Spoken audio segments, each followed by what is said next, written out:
an old guy called Alfie Howard, who is quite well known in the cob building world in these parts. He was probably the first person in this part of the world to begin the cob revival.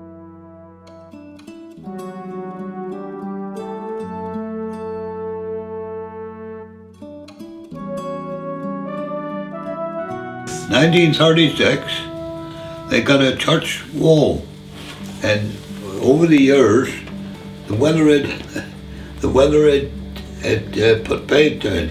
He come down, and they insisted that he had to be put back as he was before, because he was listed.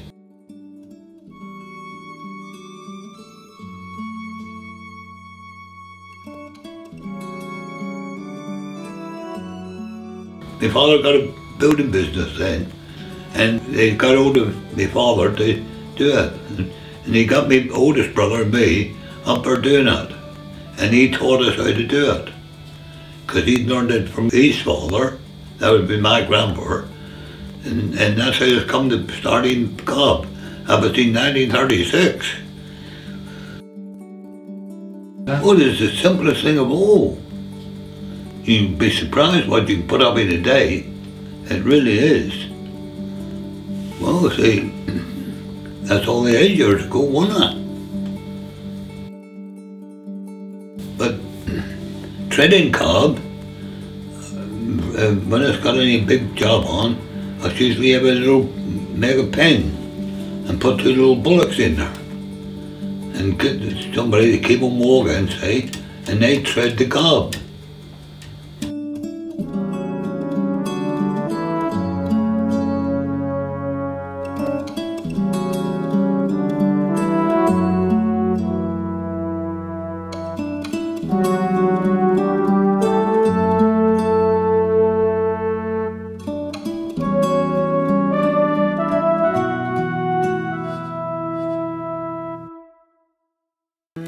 It was a very different and quite a sobering experience coming back here and working on that project, because it's very different.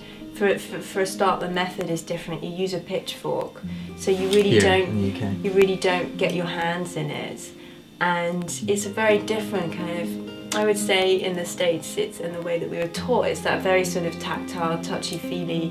You know, you put all your heart and your soul into it. Whereas we came here and it felt like we were on a sort of a conventional building site really, but just the material was different.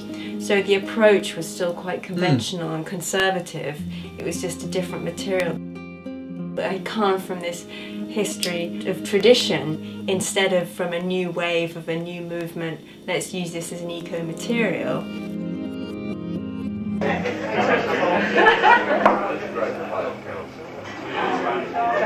Did you hear what this table is?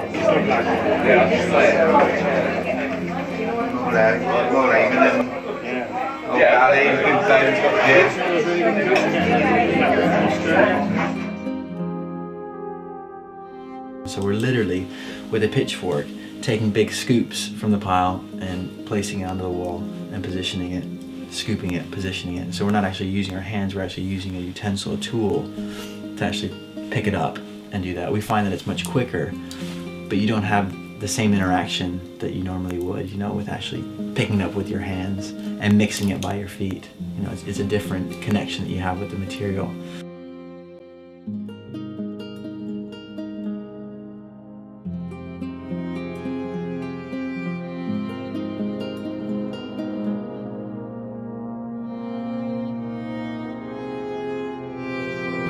Yeah, I mean, I use a JCB now. I've only recently got, I've been building in cob, I don't know, 15 years or so, and I only got the JCB 2 years ago. Mind you, I'd never look back. It's a perfect tool if you've got the site where you've got accessibility for that kind of size of machine, you know. It just takes all the laborious mixing out of it, and you can still be very creative with it, but, you know, just get a heck of a lot more done.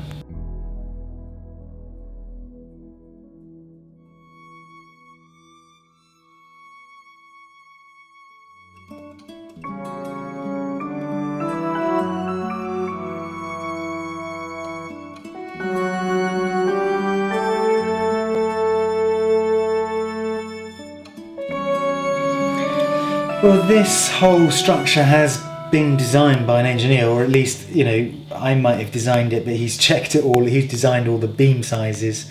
He's designed the roof structure itself. I mean, basically cob is incredibly strong compressively.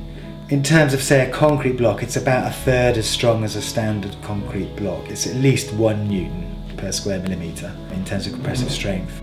Considering you generally tend to build quite wide walls anyway in a building which needs to be well insulated, so you can spread the load, any point loads, over a bigger area, it's really not an issue whether it's structurally up to it. I mean, it's easily structurally up to it. Sites are very expensive in this part of the world, so you kind of have to make the most of a site to make it economically viable. I mean, this house here, you know, you're £1 million house. They're very valuable properties in this part of the world, really. We're not looking at cheap housing here, it's high quality end of the market.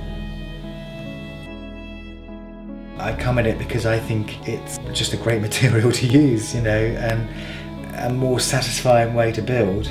It's something I can feel happy with to leave behind, you know. But I also think it's quite important to be part of the mainstream and bring it in, because it's taken more seriously by everybody then. Working away, doing very simple building techniques, and yeah, somehow I got this award from the Queen, and she invited us to come to Buckingham Palace, and so we spent the evening at Buckingham Palace. She just said that she was very interested in what we're doing and reviving traditional skills and traditional crafts. And people who are dealing with hierarchy and people who are in governmental system and building system, you know, they do sort of perk up a bit if they know that we're dealing with those sort of people. You know, they'll take it a bit more seriously, especially when it comes to building codes and things like that.